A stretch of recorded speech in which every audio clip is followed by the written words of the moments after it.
Stop. Play kok. Apa?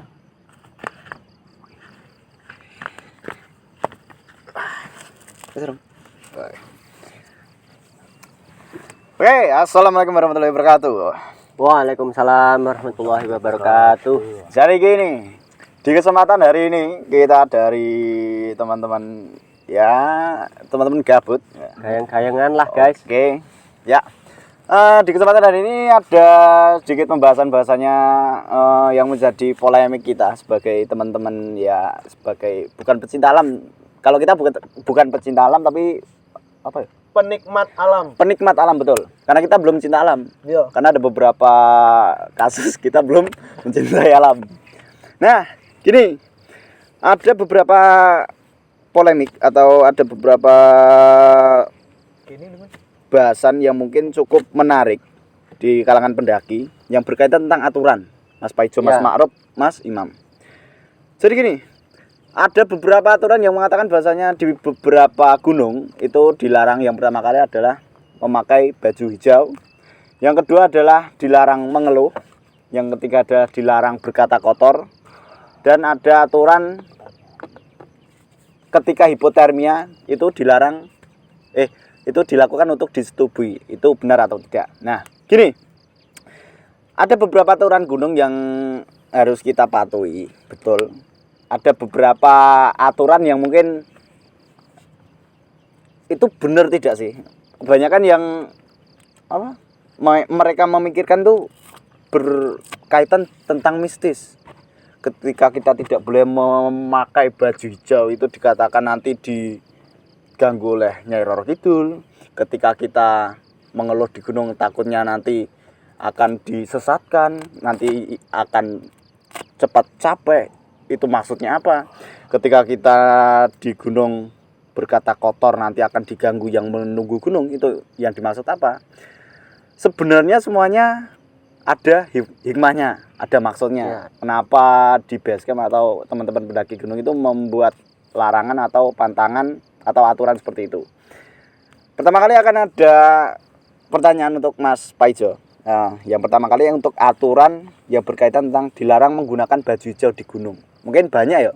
Ada beberapa gunung yang mengatakan bahwasanya kita mendaki di gunung ini, gunung itu dilarang menggunakan baju hijau, dilarang menggunakan tenda berwarna hijau. Nah, yang dimaksud dilarang menggunakan baju dan tenda hijau itu sebenarnya sendiri itu apa, Mas? Ya, jadi saat kita menggunakan pakaian hijau, apabila semisal ya kita naik gunung kemudian terjadi sesuatu pada kita, semoga saja tidak. Amin. Kita menggunakan pakaian hijau sementara itu kita ada di hutan belantara. Ketika kita hilang dan kemudian tim SAR mencari keberadaan kita tidak bakal ditemukan karena pakaian kita yang dengan alam itu hampir menyerupai. Betul, sulit dikenali ya? Sulit, sangat sulit dikenali. Sehingga itu yang membuat polemik bahwasannya kita dilarang menggunakan pakaian hijau. Oh, oke. Ataupun yang berwarna biru. Kemudian untuk pakaian yang hijau itu yang ada di laut itu sama sebenarnya untuk tim SAR, karena di laut itu kan tidak terlalu terlihat yang berwarna hijau atau biru, sehingga hanya itu sebuah isu saja. Sebenarnya sih sah-sah saja, karena ya itu tadi untuk pencarian agak susah kalau kita menggunakan pakaian yang berwarna hijau atau gelap. Nah, sempat terjadi kejadian kemarin di tahun 2019 akhir, ada satu pendaki yang hilang karena dia memakai baju hijau dan akhirnya sempat beberapa hari, bahkan sampai 2 minggu dia tidak diketemukan, dan pada akhirnya dia ketemukan dalam keadaan sudah meninggal. Maksudnya dia menggunakan jaket hijau, terus celana hijau ketika mendaki gunung, dan ketika tim SAR mencari ternyata yaitu dalam kesulitan mencarikan si pendaki tersebut, akhirnya ya tahu sendiri bahasanya di gunung itu kan daun-daun hijau. Maksudnya ketika kita memakai baju hijau itu akan dirasa sulit untuk melakukan tim pencarian. Maksudnya ketika dicari menggunakan helikopter pun, ketika kita memakai baju hijau pun hampir tidak terlihat menyerupai dengan dedaunan kondisi yang ada di alam. Betul. Kondisi alam. Nah, tapi ada beberapa gunung yang mengatakan bahwasanya dilarang menggunakan baju hijau dikarenakan ada mitos nanti akan diganggu oleh Nyai Roro Kidul atau diganggu oleh penunggu gunung-gunung tersebut. Sebenarnya untuk kita sendiri itu untuk percaya atau tidak itu 50-50. Maksudnya ya tahu sendirilah. Gunung itu memang tempat yang sepi, maksudnya tempat di alam. Dan mungkin di Al-Quran sendiri pernah dikatakan bahasanya makhluk halus atau setan itu lebih baik menyepi daripada berkerumun dari keramaian. Maksudnya gini, mereka lebih menjauh dari kerumunan manusia dan mereka lebih baik menyepi. Nah, menyepinya itu di mana? Ya 3 tempat. Ada 3 tempat yang spesifik itu adalah laut, gunung, dan hutan. Maka dari itu ketika kita di gunung sama saja kita berkunjung di tempat orang. Kita harus bertegur sapa, kita harus menjaga sopan santun dan menjaga akhlak kita, baik omongan dan perilaku gitu. Bahasan yang kedua, kita akan membahas tentang aturan di gunung yang berkaitan tentang dilarang mengeluh. Katanya ketika di Gunung Sindoro kita dilarang mengeluh. Ketika kita mengeluh kita nanti akan disesatkan. Ketika mengeluh kita nanti akan sakit. Kita akan lebih lamakan dalam pendakian. Katanya ketika kita mendaki seharusnya 4 jam, molor jadi seminggu. Wah, Itu hilang. hilang ketemukan. Hilang kontak. Nah, pembahasan semacam ini mungkin menjadi momok bagi para pendaki. Mungkin untuk pendaki awal, Pendaki yang masih pemula. nah mungkin. pemula, ketika mendengarkan kabar atau aturan seperti itu mungkin akan berpikiran, wah, aku takut ini. Kita mendaki, ketika kita ngeluh, kita sakit, kita hilang. kita gak pulang. Atau Dakinya kita harusnya meninggal. 3 jam menjadi 4 minggu. Dakinya tadinya Wow, cuma 4 jam, sekali. daki di enggak sudah lah. Parah. Udah. Nah, Sudah. pembahasan seperti itu atau aturan seperti itu sebenarnya kita hanya ya kayak sugesti lah. Maksudnya kita ketika mendaki itu yang pertama kali menjadi acuan kita mendaki itu sebenarnya bukan fisik. Ketika kita mendaki, kita memiliki fisik yang bagus tapi memiliki mental yang buruk, itu justru menjadi masalah. Lebih baik kita memiliki fisik yang buruk tapi memiliki mental yang baik. Karena ketika kita memiliki mental yang baik, tapi pikiran kita semua ketika di pendakian kita melewati hutan, terus berpikiran di mental kita, berpikiran tersugesti, wah ini di hutan nih, nanti ada macan, nanti ada hantu, nanti ada pendaki nakal. Itu kita bakal ke sugesti bakal, wah ini dia enjoy. Bakalan tidak baik ini. Tidak baik. Untuk kita. Karena Betul. musuh terbesar kita adalah sugesti dari Kita hati. sendiri. Betul. Dimanapun bumi berputar. Musuh terbesar kita adalah diri kita sendiri. Betul. Musuh terbesar Bersa? Lupakan. Lupakan dia. Dia di belakang layar. Kita kameramen kita bangun Tripta Yogi, Terima kasih. anak stan. Yoi mantap. Tapi gobloknya minta ampun. Tolol. Lebih ke tolol. Nah, kembali lagi di topik pembicaraan, bahasanya mengeluh di gunung itu sebenarnya ya itu kembali ke diri kita sendiri. Maksudnya kita mendaki di gunung mengeluh itu ya harusnya kan mendaki di gunung itu sebagai motivasi kita. Kita harus termotivasi terus. Maksudnya mental itu harus bagus. Mental baju. Ketika kita mentalnya bagus, maksudnya gini, ketika di pendakian kita lihat apa jalur trek, wah masih jauh nih, wah bisa ada, puncaknya bisa ada, kita bakal tersugesti bahasanya, wah bisa suwe, wah keselau, bakal kesugesti terus dan mental kita bakal down. Yang terbagus itu adalah motivasi dan sugesti kita. Ketika kita melihat puncak, wah kita nggak usah lihat puncak, yang penting nikmati perjalanan. Nikmati perjalanan. Nah, itulah alasan kenapa banyak pendaki yang melakukan pendakian malam. Karena jalur trek dan puncak itu tidak terlihat. Jadi kita bakal termotivasi. Kita tidak menatap trek yang maksudnya ketika kita menatap trek itu, wah masih jauh nih. Masih nanjak nih. Masih nanjak. Wah, Tapi betul. ketika malam, jebul Ternyata kita baru jalan dari base camp, total udah sampai puncak. Puncak. Hanya dengan 3 menit. Itu karena kita menikmati yang namanya perjalanan di alam liar. Iya, itu. pada malam hari kita jalan ada suara burung, wow, ada monyet, ada ini, ada itu. Kita lebih justru menikmati, tapi ada yang dan cuek. di situ ada yang takut juga. Masjid tuh. Tapi lebih ke acuan menikmati perjalanan lah. Nah, lebih horor lagi ketika kita ndaki ada suara gamelan. Dah. Wah, Itu namanya pasar. pasar Dieng atau pasar setan. Ya. Tapi Tapi yang wayangan weten. tapi di situ teman kita tidak takut, malah dia nari. Oh, Seperti orang yang satu ini. bahaya lagi kalau ada sampai yang nari itu. Iya. Silakan Seperti- ditanya namanya. Seperti film apa, KKN Desa Penggerong. Gitu. Kita sensorit ya. KKN desa Pendit. Nah, yang berikutnya nih. Aturan di gunung kita dilarang untuk berkata kotor atau melakukan hal-hal yang sopan. Dimanapun bumi dipijak. Karena dimanapun bumi dipijak, disitulah langit dijunjung. Ya.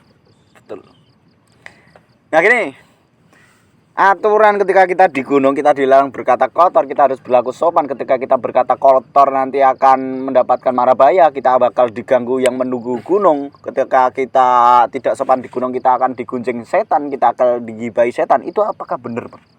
Guys, pertanyaan ini saya lontarkan kepada Mas Imam. Ketika kita di gunung berlaku tidak sopan itu apa benar bakal diganggu oleh demit-demitnya? Oke, kalau menurut saya kan sudah disampaikan di depan tadi. Di gunung itu sebenarnya bukan tempat kita. Betul. Kita tuh naik gunung tuh kita berkunjung. Di sana juga ada yang menghuni. Sehingga dimanapun bumi dipijak, Di situ di situ langit dijunjung. Betul. Maksud artinya itu, silakan Mas Imam. Iya.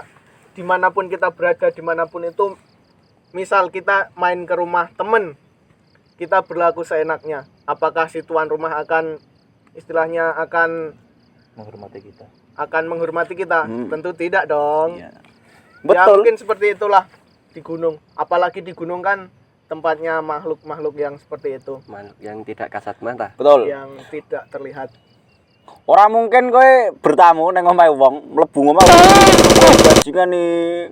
Wah, asui. Tidak mungkin seperti itu. Pasti yang memiliki rumah akan merasa tersinggung atau merasa marah. Nah, seperti ketika kita mendaki atau berkunjung di tempat-tempat yang berbau alam, maksudnya bukan tempat kita berkunjung terus melakukan hal-hal yang tidak sopan, pasti akan berdampak buruk bagi kita. Kita sendiri. Karena dimanapun bumi dipijak, disitulah langit Langit dijunjung. dijunjung. Mantap. Oke, pembahasan yang terakhir. Ini mungkin sedikit sensitif. Karena ini ya mungkin menjadi kebiasaan kita juga ketika naik gunung. Betul. Ada rumor ketika naik gunung yang berkaitan tentang penyakit. Betul. Itu adalah hipotermia. Ketika kita mendaki ada satu penyakit atau gejala penyakit di gunung, badan kita akan merasa sangat kedinginan ketika kita terlalu lama beristirahat di gunung. Sebenarnya ketika hipotermia, lalu salah satu cara untuk menghangatkan atau untuk menyembuhkan orang yang sakit hipotermia dengan cara disetubui. Disetubui itu sebenarnya benar atau tidak? Karena gini, ada aturan atau larangan ketika kita naik gunung dilarang berlaku yang tidak sopan atau yang melanggar asusila lah, atau melakukan hubungan seks atau hal-hal yang tidak baik. Tapi ketika ada yang hipotermia disetubui. Nah, itu benar atau tidak? Dan setuju atau tidak kalian ketika ada yang hipotermia lalu disetubui? Kalau untuk menurut saya sih tidak. Itu hanya orang-orang iseng saja yang mengatakan seperti itu. Itu sange mengatasnamakan penyakit. Ya. Betul. Jadi ya gimana ya? Ketika kita ndaki, terus hipotermia, kita kedinginan satu titik yang benar-benar kita dingin dan badan sangat menggigil dan tulang-tulang pun sudah mulai membeku ya. Tulang membeku. Tulangnya sudah lunak. Nah, tulang melunak iki. Oke. Sebenarnya banyak cara untuk kita mengantisipasi hipotermia. Yang pertama ya mungkin ketika kita ndaki, ketika baju kita sudah mulai berkeringat basah, itu sebaiknya ketika kita di campground, di peristirahatan, kita itu mengganti baju. Jangan menggunakan baju yang basah itu untuk istirahat. Yang kedua, ketika kita hipotermia atau terjadi gejala hipotermia, itu jangan beristirahat terlalu lama. Karena ketika kita beristirahat terlalu lama, keringat yang mengucur dari badan kita, yang seharusnya badan kita itu udah panas, seketika kan di hawa di gunung itu dingin. Nah, keringat itu akan menjadi dingin, terus masuk di pori-pori badan. Nah, sehingga masuk ke tulang, kita terjadi yang namanya AMS atau gejala penyakit di gunung yang berdampak kepada hipotermia. Sebenarnya banyak juga gejala hipotermia yang gejalanya itu ketika di campground, sudah sampai di campground, mereka beristirahat di dalam tenda, tapi terjadi hipotermia. Loh, kok bisa terjadi hipotermia ketika sudah masuk di dalam tenda? Nah, ternyata mereka salah menggunakan tenda atau salah mendirikan tenda. Karena kurangnya persiapan. Kurangnya persiapan. Seharusnya di gunung itu menggunakan tenda yang double layer, tapi ternyata menggunakan single layer. Betul. Di gunung itu harusnya membawa sleeping bag, Nah. tapi hanya membawa sarung. Nah, atau hanya selimut biasa yang Atau tipis. tendanya punya kendala atau bocor atau angin bisa masuk. Nah, Nah. itu bisa terjadi. Atau juga. tendanya Betul. lupa didirikan, Nah, terus kalian tidur di luar, tendanya masih di dalam karung. lupa bawa tenda, Nah. lupa naik gunung. Kalian kedinginan karena Sehingga tidak ada yang bisa menghangatkan. Ya. Tidak ada pacar, tidak bisa sange. Nah, Rindu kemaluan. itu karena sange mengatasnamakan penyakit. Tentu Penyakit. tidak boleh dong. Iya dong. Silaturahim kelamin itu penting juga gitu. Silaturahmi gelap. Oke, guys. Oke, teman-teman semuanya, mungkin cukup sekian. Ada referensi buat teman-teman semuanya. Ada beberapa mungkin bisa menjadi pengetahuan juga. Kita sharing. Kita di sini bukan mengajari ya. Kita hanya berbagi. sharing, Nah, bersharing-sharing betul. saja. Sharing karena kita ya bukan pendaki yang ahli, maksudnya kita Pendaki ulung, ya ini berdasarkan pengalaman juga. pengalaman juga. Beberapa pengalaman. juga. Yap. Dan ya, bila ada salah katanya mohon maaf, dan bisa kalian berikan kritik atau tambahan mungkin beberapa aturan-aturan tersebut atau tips-tips ketika kalian mendaki gunung. Dan satu catatan bagi kalian semua, ketika kalian mendaki gunung, yang pertama kali persiapan yang terpenting adalah pengetahuan. Karena kalian ketika mendaki gunung, yang paling pokok adalah pengetahuan kalian sendiri tentang gunung itu sendiri, tentang cara pendakian dan apa saja yang harus diketahui ketika kalian mendaki gunung. Jangan kalian mendaki gunung hanya karena esensi, wah aku mendaki gunung mergo pengen mendaki gunung mergo pengen referensi, kepengen naik gunung karena gengsi. Ada teman yang naik gunung, kok aku nggak bisa, temanku bisa. Betul. Main sangar. Nah, Kaulah. Agar bisa menikmati oren-oren di sore hari sambil menikmati kopi senja. wah. Menulis puisi. Menulis puisi, anak indie. Ala-ala Firtet dan Zautet. Nah gitu. atau naik gunung untuk sekedar mencari cewek-cewek cantik tapi akhirnya nggak ketemu, itu akan sangat menyakitkan hati. Wah, pendaki cantik. Karena kita sudah berada di puncak, tapi jodoh masih tidak terlihat. Oh my god. Oh my god. Satu quote dari Mas Imam. Oke, sebenarnya Bumi berpijak. jika kita naik gunung, bukanlah gunung yang kita taklukkan, tapi diri kita sendiri. Mantap. Dan dan Aku tahu, Cuk. dan silakan Mas Faisal. Goblok. Oke, untuk teman-teman saja, kalau sebagai pemula nih, untuk yang baru pemula naik gunung, mohon dipersiapkan alat-alatnya seperti tenda ataupun peralatan lainnya. Jangan sampai terjadi sesuatu hal yang tidak diinginkan oleh kita semua. Betul. Karena jika terjadi sesuatu pada kita yang susah, itu bukan hanya orang tua, tapi orang-orang yang mencari keberadaan kalian saat itu. Karena tujuan kita naik gunung adalah bukan untuk mencapai puncak, tapi untuk kembali ke rumah. Oke. Mas Maruf, untuk penutup. Penutupan dari saya. Wassalamualaikum warahmatullahi wabarakatuh. Jadi mantap. Yes.